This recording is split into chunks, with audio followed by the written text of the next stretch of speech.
ቅዱስ ኤጲፋኒዮስ ሚካኤል ስዩም በዲበ ኃይላት በኃይላት ላይ የተሾምክ ሚካኤል ሲል ያመሰገነው ቅዱስ ሚካኤል በኃይላት መላእክት ላይ የተሾመ ሊቀ መላእክት እንደመሆኑ በዓለ ሲመቱ ህዳር 12 ቀን በመላው የኦርቶዶክስ ተዋሕዶ ቤተክርስቲያን በድምቀት ይከበራል። መጽሐፈ አክሲማሮስ።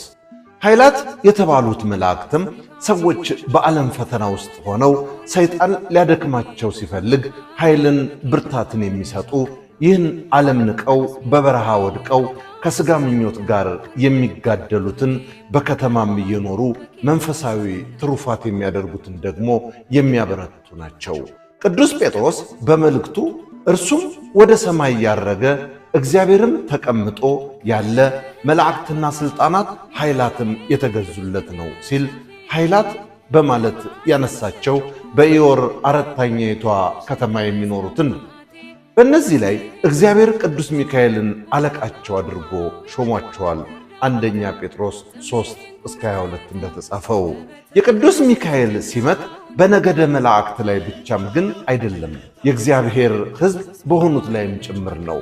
ኃያሉ መልአክ ቅዱስ ሚካኤል የስሙ ትርጓሜ በዕብራይስጥ እንደ እግዚአብሔር ያለ ማን ነው ማለት እንደሆነ ቅዱሳት መጻሕፍት ይጠቅሳሉ። አለቃ ኪዳነ ወልድ ክፍሌ በመዝገበ ቃላት መጽሐፋቸው ላይ እንዳሰፈሩት ደግሞ የስሙን ፊደላት በመተንተን እንዲህ ተርጉመውታል። ሚ መኑ ካ ከመ ኤል አምላክ መኑ ከመ አምላክ፣ እንደ አምላክ ማን ነው? መጽሐፈ ሰዋሰው ወግስ ወመዝገበ ቃላት ሐዲስ። የሰማይ ሰራዊት ሁሉ አለቃቸው ለፍጥረት ሁሉ የሚማልድ ይህ ኃያል መልአክ ቅዱስ ሚካኤል በብሉይ ኪዳን የእግዚአብሔር ሕዝብ የተባሉትን እስራኤል ዘሥጋን ሲረዳና ሲጠብቅ እንደነበረ ተጽፎልን እናገኛለን። ለምሳሌ መልአኩ ቅዱስ ሚካኤል ለኢያሱ በኢያሪኮ ምድረ በዳ እንደተገለጠለት ዓይኑን አንስቶ ተመለከተ፣ እነሆም የተመዘዘ ሰይፍ በእጁ የያዘ ሰው በፊቱ ቆሞ አየ። ኢያሱም ወደ እርሱ ቀርቦ ከእኛ ወገን ወይስ ከጠላቶቻችን ወገን ነህ አለው። እርሱም እኔ የእግዚአብሔር ሰራዊት አለቃ ነኝ፣ አሁንም ወደ አንተ መጥቻለሁ ሲል ተናግሯል።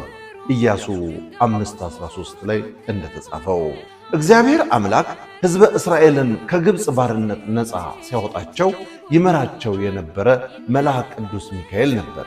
በመንገድህ ይጠብቅህ ዘንድ ወዳዘጋጀሁልህም ስፍራ ያገባህ ዘንድ እነሆ እኔ መልአኬን በፊትህ እልካለሁ እንዲል ሹመቱ በእግዚአብሔር ሕዝብ ላይም በመሆኑ ስለ እነርሱ ከእግዚአብሔር ምሕረት ይለምንላቸው ነበር።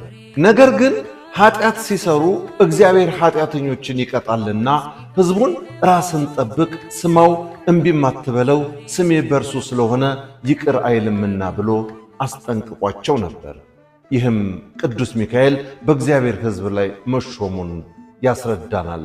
ዘጸአት 23:21 ላይ እንደተጻፈው ቅዱስ ገብርኤል በእግዚአብሔር ሕዝብ ላይ ቅዱስ ሚካኤል ስለመሾሙ ሲመሰክር በእውነት በመጽሐፍ የተጻፈውን እነግርሃለሁ፣ በዚህም ነገር ካለቃችሁ ከሚካኤል በቀር የሚረዳኝ ማንም የለም ብሏል። ስለዚህም ለኢያሱ የተገለጠውና እስራኤላውያንም የመራው መልአክ ቅዱስ ሚካኤል መሆኑን እንረዳለን። ዳንኤል 10:21 ላይ እንደተጻፈው የቅዱስ ሚካኤል አማላጅነት በአዲስ ኪዳንም እንደነበር ይህ ነቢይ በትንቢቱ በዚያም ዘመን ስለ ሕዝብህ ልጆች የሚቆመው ታላቁ ሚካኤል ይነሳል በማለት ተነግሮለታል። ስለዚህም ቅዱስ ሚካኤል እኛን ከሰይጣን አሽክላና ወጥመድ ይጠብቀንና በጸሎቱ በእግዚአብሔር ፊት ይቆምልን ዘንድ በእኛም ላይ ሹም ነው። ምክንያቱም እኛ የእግዚአብሔር ሕዝቦችና የርስቱ ወራሾች ነንና።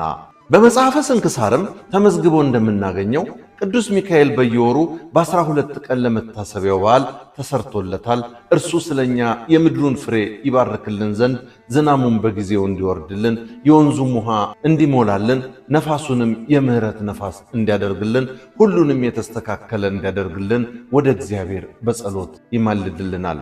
ስንክሳር ህዳር 12 እንደተጻፈው ስለሆነም በኃጢአት ባርነት ተይዘን በችግርና በመከራ ውስጥ ተዘፍቀን ለምንኖር ሰዎች ስለ ሕዝበ እስራኤል በእግዚአብሔር ፊት የቆመው ሊቀ መላእክት ቅዱስ ሚካኤል ለእኛም ያማልደንና ተራዳይ የሆነን ዘንድ በጸሎት እንማጸነው። አምላካችን እግዚአብሔርም የምህረት ፊቱን ወደኛ በመመለስ በጸብና በጦርነት ምትክ ፍቅርን፣ ሰላምንና መግባባትን፣ በመለያየት ምትክ አንድነትን እንዲሰጠን በቅዱስ ሚካኤል ስም እንለምን። የሊቀ መላእክት ቅዱስ ሚካኤል አማላጅነትና ተራዳኢነት አይለየን። አሜን። ምንጭ መጽሐፈ አክሲማሮስ፣ መጽሐፈ ሰዋሰው ወግስ ወመዝገበ ቃላት፣ ሐዲስ በአለቃ ኪዳነ ወልድ ክፍሌ፣ መጽሐፈ ስንክሳር ዘወርሃ ኅዳር። በለጠ ሸቴ ዘሀገረ ኢትዮጵያ እንዳቀረበው